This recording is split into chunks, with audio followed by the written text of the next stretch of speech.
Boyapati ads of sir, real చెప్తున్నా. నీ life టైంలో మళ్ళీ ఇలాంటి మూవీ వస్తుందో నాకు తెలియదు.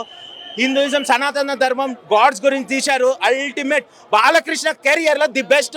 ఇంతకంటే బాలకృష్ణ అంటే ఇంతకంటే రాదు, దట్స్ పక్కా. ఎందుకంటే అల్టిమేట్. నీకు కావాల్సిన అన్నీ ఉన్నాయి. సాంగ్స్ 2 సాంగ్స్ ఇచ్చాడు. ఆ 2 సాంగ్స్లో అయితే బాలయ్యతో ఎంత డ్యాన్స్ చేపియాలో, ఎలా మాస్ చూపించాలో చాలా బాగుంది. Fights, each and every fight, every scene extraordinary. First and foremost ఏంటంటే బాలకృష్ణ ఎంట్రీ నరసింహస్వామితో చేశాడు. అది చూస్తే మాత్రం అసలు పిచ్చి పీక్స్ వెళ్ళిపోయేది. నేను నిలబడి లేచి మరీ మొక్కినా, ఎందుకంటే ఐఎమ్ ఏ డిసైపుల్. నేను అందరి దేవుళ్ళు మొక్తా. అండ్ దేవునికి మొక్కంది మనం ఏం చేయలేం. మనం కష్టపడితేనే దేవుడు ఏదైనా చేస్తాడు. మనం ఇంట్లో కూర్చొని దేవుని ప్రార్థిస్తే ఎవ్వరు ఏం చేయలేరు. డెఫినెట్లీ చెప్తున్నా, ఇండస్ట్రీ బాహుబలి తర్వాత హిట్ మూవీ అంటే ఇదే. దీని తర్వాత ఇంకేం రాదు.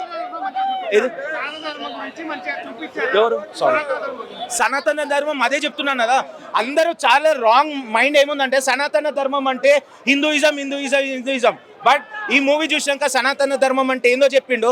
సనాతన ధర్మం అంటే హిందూయిజం కాదు, it related to all religion. నువ్వు డిసిప్లిన్గా, నువ్వు ఒకరికి అన్యాయం చేయకుండా నీది నువ్వు ఉండి అయితే హెల్ప్ చెయ్యి.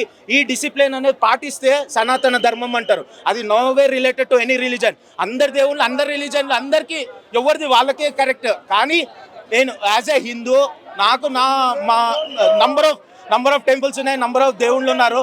సో నేను హనుమంతుని. జై శ్రీరామ్.